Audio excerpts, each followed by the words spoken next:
our program. I'm Mark Dietrich. I'm with the EGI Foundation. We are one of the partners in the project of the Horizon Cloud project, and we're conducting this summit meeting to gather key influencers and leaders in the European cloud computing market. We're discussing key advances, and we're considering future priorities for research, innovation, and deployment agenda. Today, this morning, we are pleased to have a number of excellent keynote presenters to help us get aligned and consider the transition from digital Europe to the high impact project and the role of cloud computing.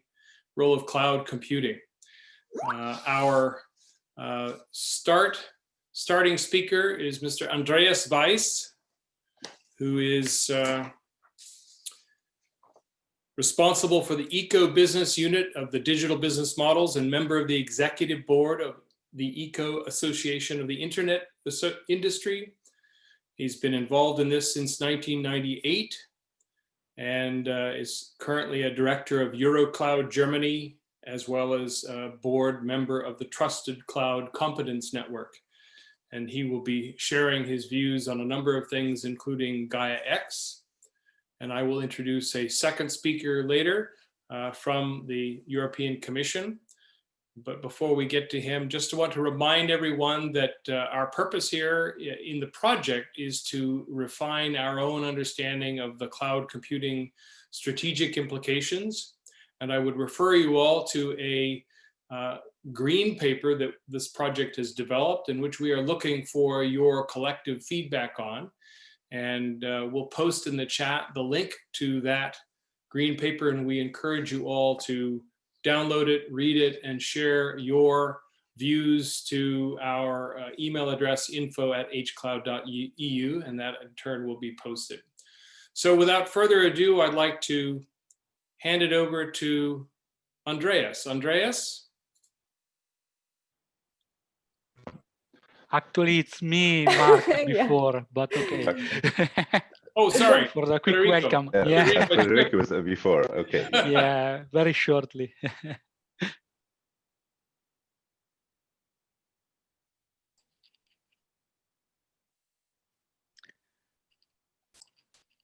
Okay, it's my pleasure to welcome you to this second day. I will go quickly through some highlights on the first day. We had a very interesting introduction by Pierre Chastanet, the head of the unit on cloud computing and software, which provided us quite interesting view on what are the EC priorities on cloud computing, in particular in terms of policy objectives around affordability, security, and energy efficiency.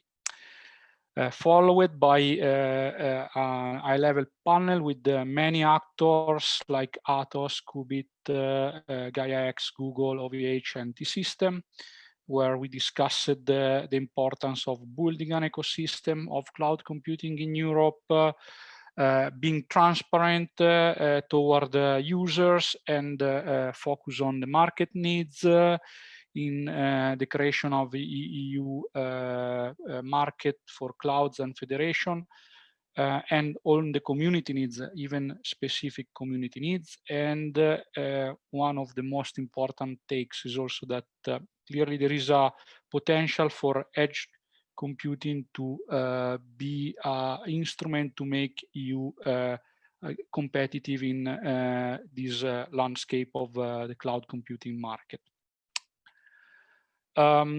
We have seen basically different items that are revolving around what is the EU strategy and how it is being developed in the next years.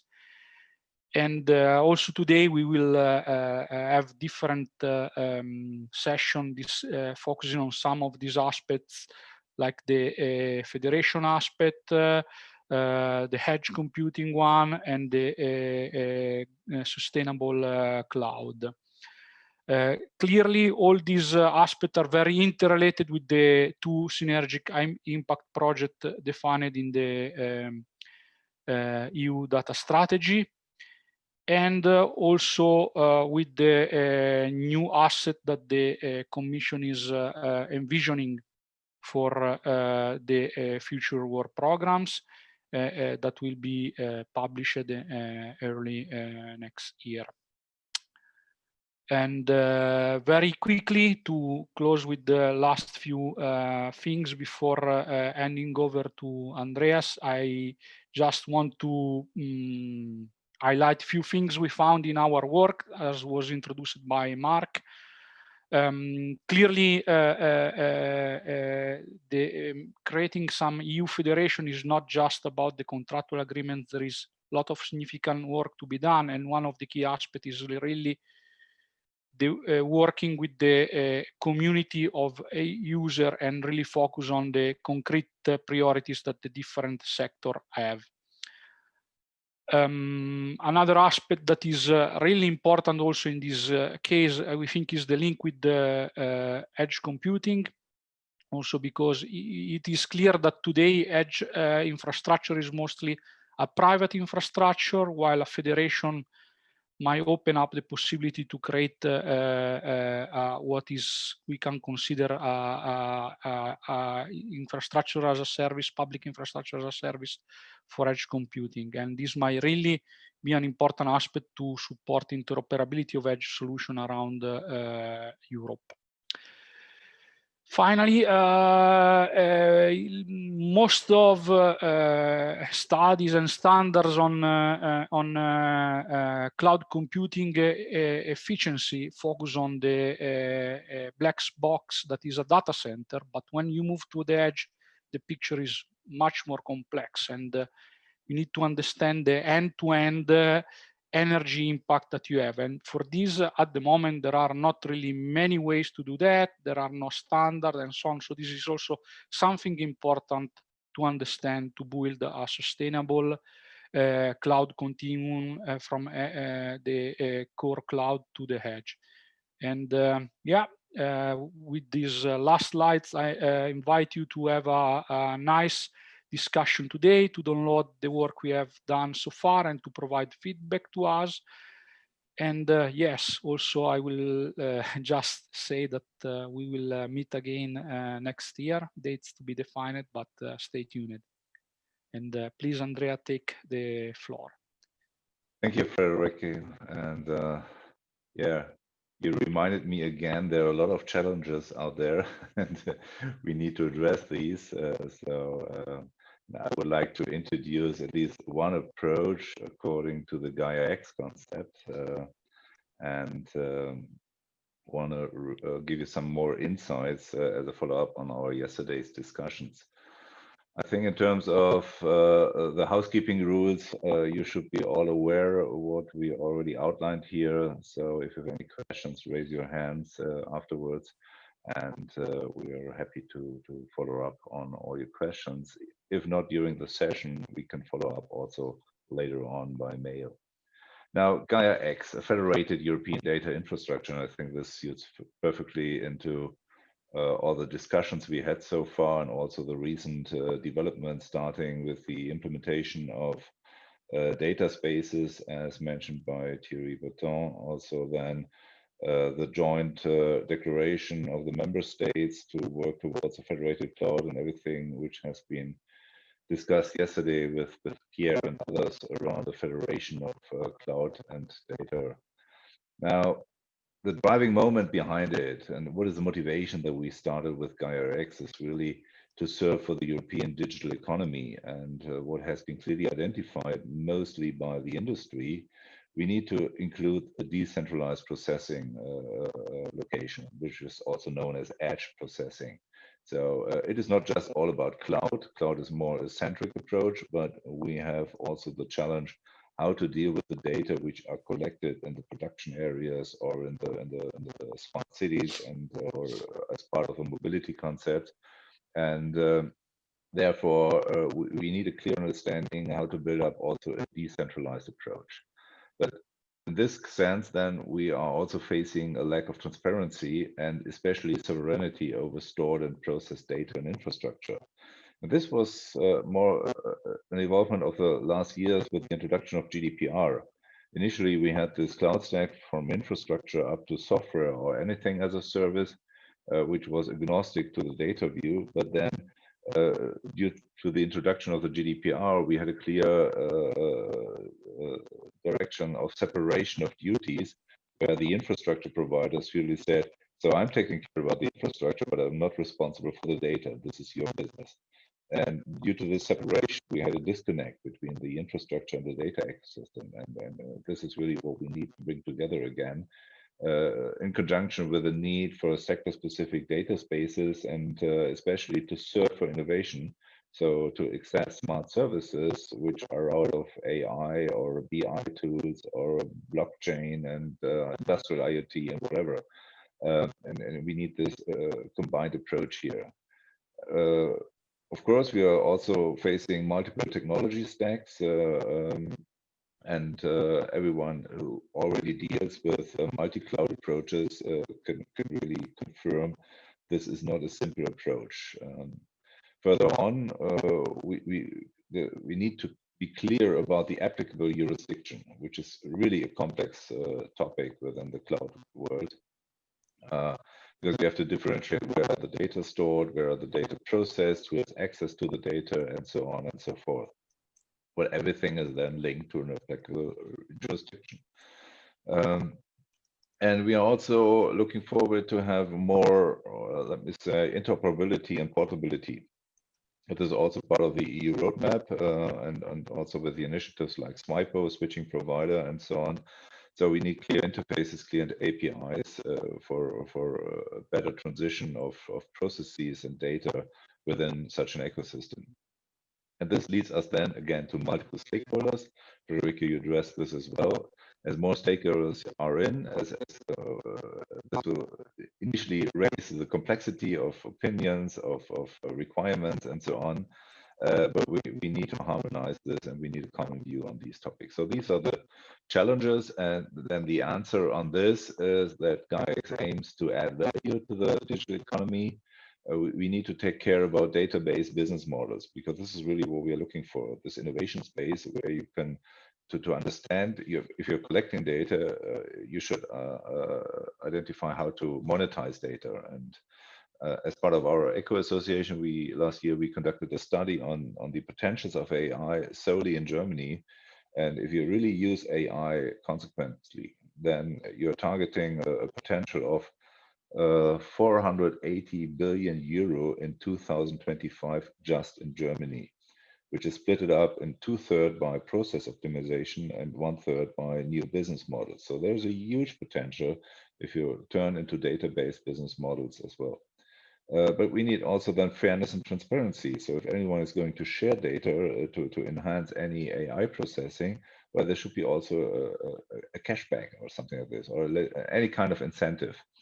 And if we want to share it on a large scale with multiple users and multiple domains, then we need this level of interoperability, but also take care of the data protection. And this is not just applied to personal information. This is also for data out of industrial processes or so on, because this is also a level of intellectual property, and we need to preserve this right that anyone who's producing the data should still control the data. This will lead us hopefully then to the race to the value of data and also a better data commercialization. And we need to, again, this combined view of a data and infrastructure approach as an ecosystem. And therefore, we established this simple model. Build a creation of digital infrastructures and an ecosystem for innovation with a trusted environment. So trust is the key here, of course. This can be done by transparency, but also to reduce the barriers to be compliant, as I said, with reasonable application of jurisdictional frameworks. And we want to keep the term of data sovereignty. So this is really what Gaia-X is about, serving for data sovereignty, but also for data availability in Europe to serve for innovation. And therefore, we need to reduce the dependencies, and this is really the ecosystem approach If all the players within such an ecosystem are confirmed on the same rules with the same standards, it's much easier to develop, even from a research point of view, new business models or new scenarios and scale it up directly within the same ecosystem with the same rules.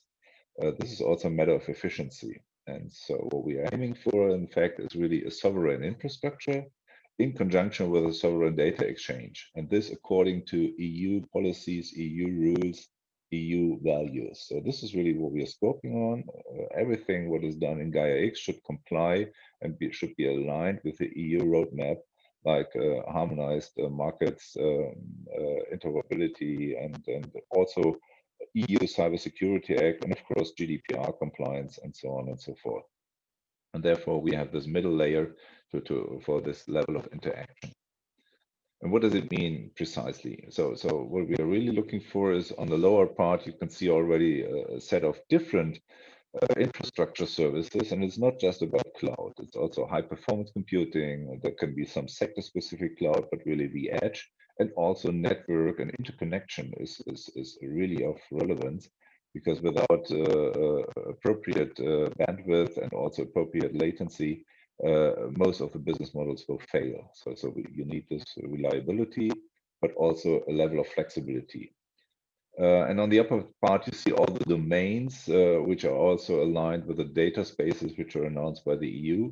And what was really interesting, we kicked off Gaia-X officially last year in October with the Digital Summit in Germany. And then in between, we had this exchange with France, and now it's a clear European project just a year after kickoff. And why does this happen? Because we had already within this time frame more than 300 companies and 500 individuals just for the technical stream to work pro bono on these activities. And this is really a momentum here to bring all these skills together, from large companies via SME startups up to the public sector. And what is really of relevance, this is not a party for the big players.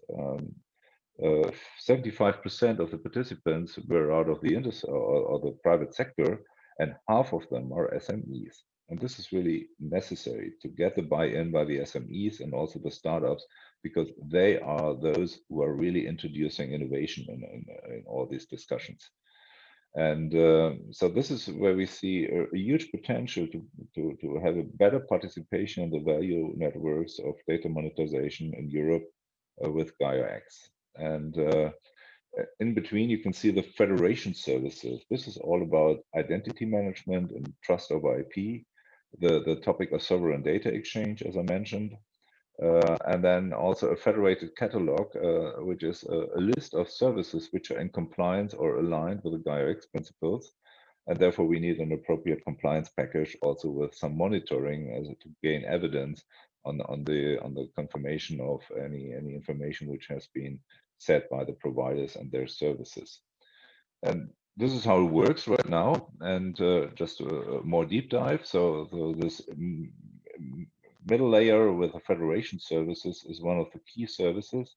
They are going to be established as open source, so anyone can participate. And as I would like to outline, it is a federation concept. So it is not a huge European hyperscaler, because this is really nonsense.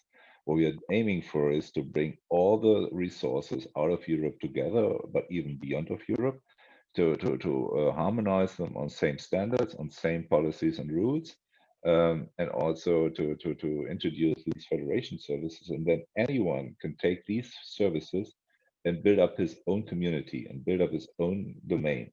And he is not obliged to be fully compliant with Gaia-X, but if you want to be awarded as a Gaia-X domain, then he need to comply with the rules and then also confirm this and have the same level of understanding and also technical means. So this is really the idea behind it as an ecosystem. Go from there, use it. You can do your own things, but if you want to be part of a larger ecosystem, then you have to step into these commitments, which are exposed by Gaia-X. In the future, by the upcoming AISBL, this is now the non-profit association which has been founded in September in Brussels, and can start to operate now. All of these activities, of course, are following the principles of security by design and also privacy by design, which is worth to mention. And this is then the complete picture of X, of this Gaia-X, as I said, with the infrastructure ecosystem to be harmonized in terms of portability, interoperability, and interconnectivity, also with a reasonable level of compliance according to EU regulation and policies. On the upper side, the data ecosystem with the various data spaces, and then the advanced smart services, AI, IoT, analytics, automation, big data, and whatever else will come up. But what you need is level of interaction, and in the middle, again, these federation services to provide a seamless interaction between the infrastructure and the data ecosystem. Simply said, if we talk about data, as I said, there's a storage level, but there's also a processing level. And if you want to keep the sovereignty, you need to handle all these attributes, crossover domains, crossover providers. And this is, of course, a level of complexity, which is also typically addressed by the various initiatives like international data space and other data sharing initiatives out of the world.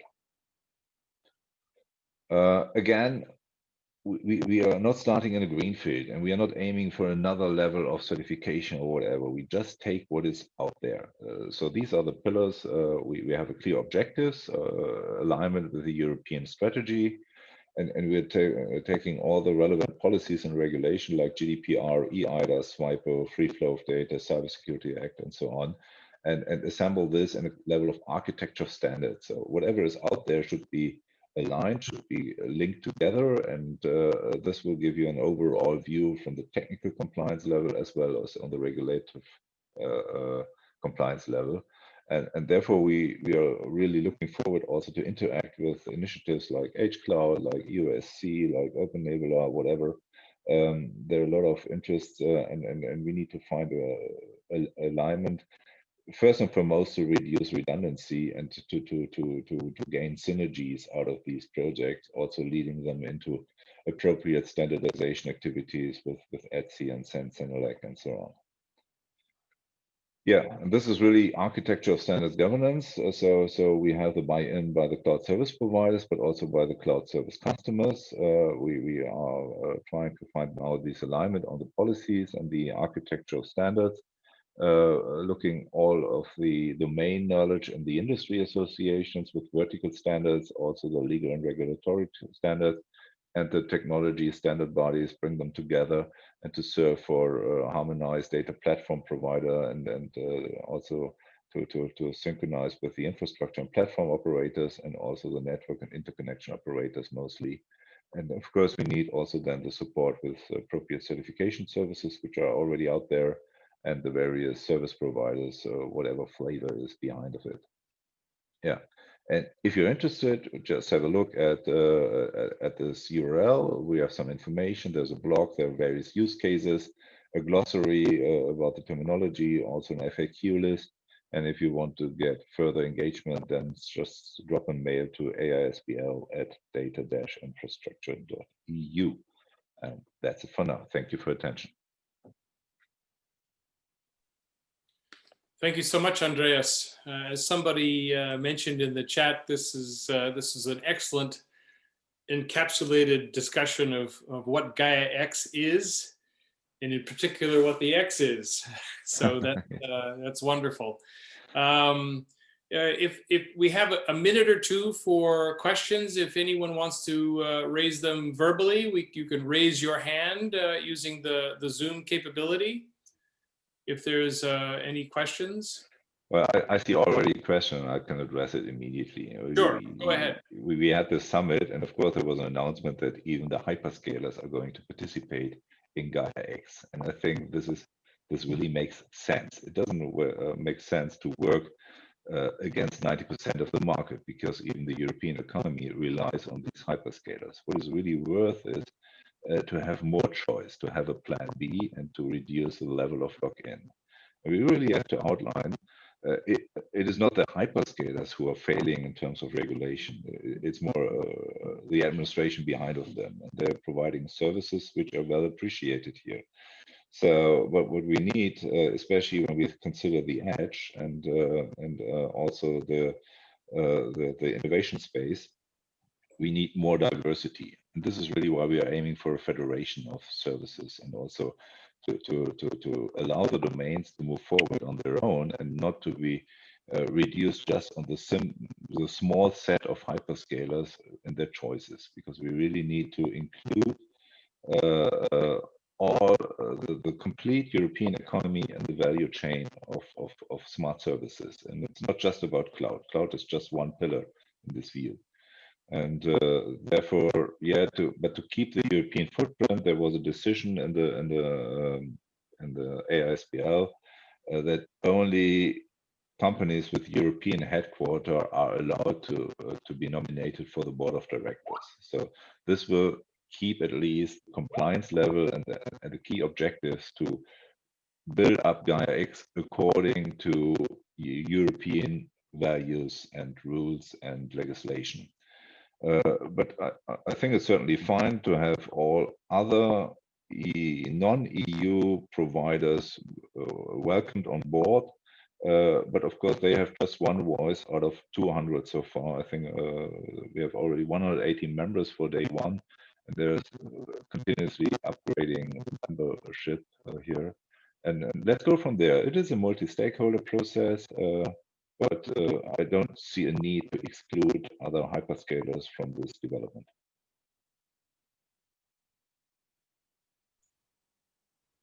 Okay, thank you, Andreas. Do we have any other questions before we move on to our next speaker?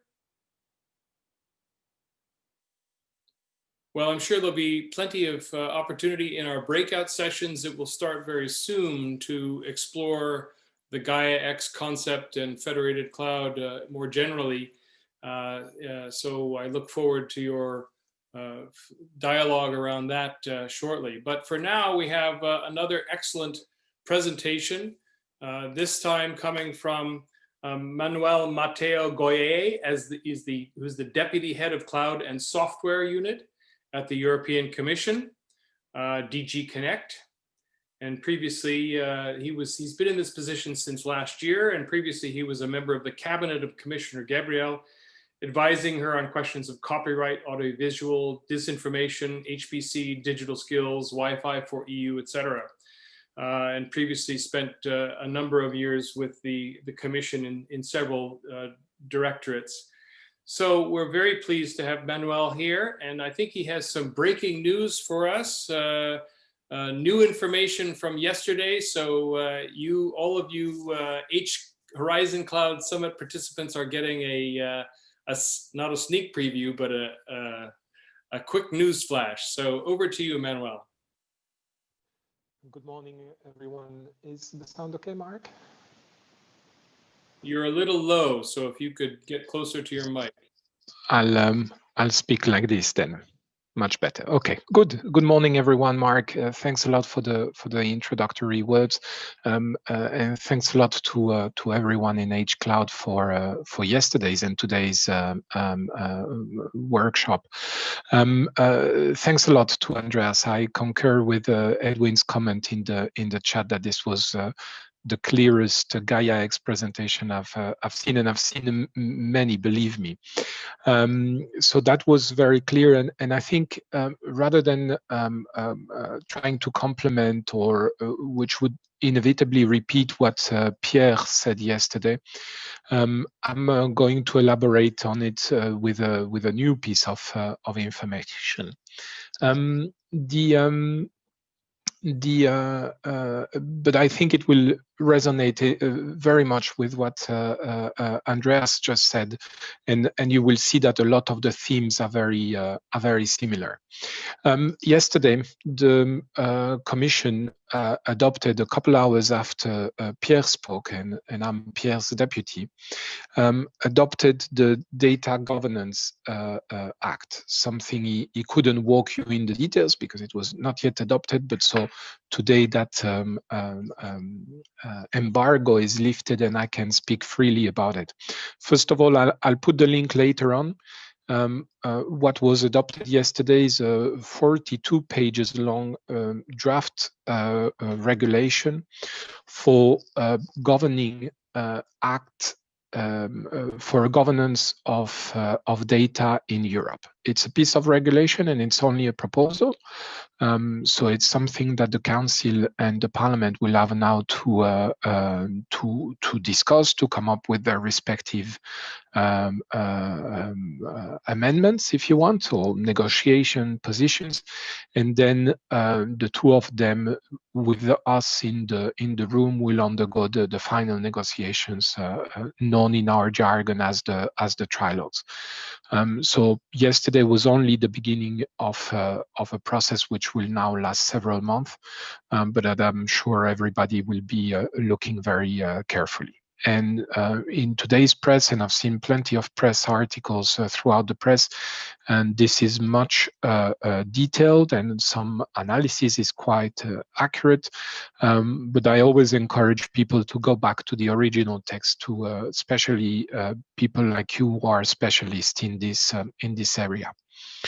To put a bit of context, I think this is it's fair to say that this is the first major deliverable of the digital and data strategy that the Commission presented back in February of this year. It's by no means the last one. In the coming days and weeks, you will see, and months obviously, but around the corner you will see further deliverables on network security, so the review of the NIS directive, but as well the very anticipated Digital Services Act and Digital Markets Act, which are meant to refresh the e-commerce rules that have been,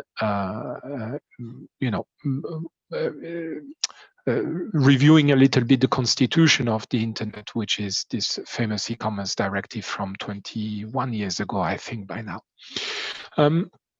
So this is, if you want, the institutional context. The substance context, you know it much better than me. It's all the figures that have been thrown throughout these 2 days. I think the figures that my colleagues have written, because it's not Pierre and my team who deal with that, but our a sister unit that deals with data governance, is that the amount of data is set to be multiplied by 5 over the next 5 years. And I think, I mean, if this shows something, is that this exponential trend in the amount of data that are being manipulated is not yet set to slow down. So what these new rules put forward is really a new basis for data governance in Europe, something which is in line and complements the well-known GDPR, something that is respectful of consumer protection, but as well of obviously competition rules. What it lays down really is the legal basis, because it's obviously a legal document, to develop an alternative business model to the one that the big tech platforms have used so far. And I think this relies on 2 main axes. One is the neutrality of the intermediary and the transparency of the intermediary. And so, in my own words, this is about intermediaries being intermediaries and not about reusing the data for purposes that were not initially foreseen for. Obviously, I cannot summarize here 40 pages of legal document in detail, but let me highlight the 4 main things that this new piece of regulation would put forward. First is what I was already alluding to, is to bring trust in data sharing. Is about knowing what will happen, what happens with the data. And this brings me to the second thing that the regulation sets forth is to have European rules on neutrality. That data intermediaries are trustworthy organizers. Then there's another aspect which I think Andreas a moment ago put forward very neatly, which is the possibility of the facility for reusing certain data held by public sector. The obvious, as you know, there's already a public sector, an open data framework in Europe, which sets the frame through which data is shared, public data is shared and put at the disposal of the broader public. But this is not the case for every type of data, of public data. And so this aspect of the Data Governance Act would facilitate such reuse. And the obvious example that comes to mind in today's sanitarian situation is health-related data. And then the fourth and final thing is what the regulation called data altruism. It is about putting rules to allow citizens and business to voluntarily share. And obviously the important word here is the voluntary aspect of sharing their own data. While keeping control of it. And I think this is something that is extremely innovative, was missing in today's framework, and something very, very important. So I think this is it. It's all about trust and bringing new rules to a complicated market. I'll paste now in a moment in the chat the link so that you can have all the information, a bit the marketing and communication material, but as well the hardcore legislation for everyone to get a view on it. Thanks a lot, and I'll gladly take questions here on the chat, and otherwise have fun. The three forthcoming separate panels are extremely interesting and relevant to our work. Thanks a lot again to Mark and the organizers, and have a great day.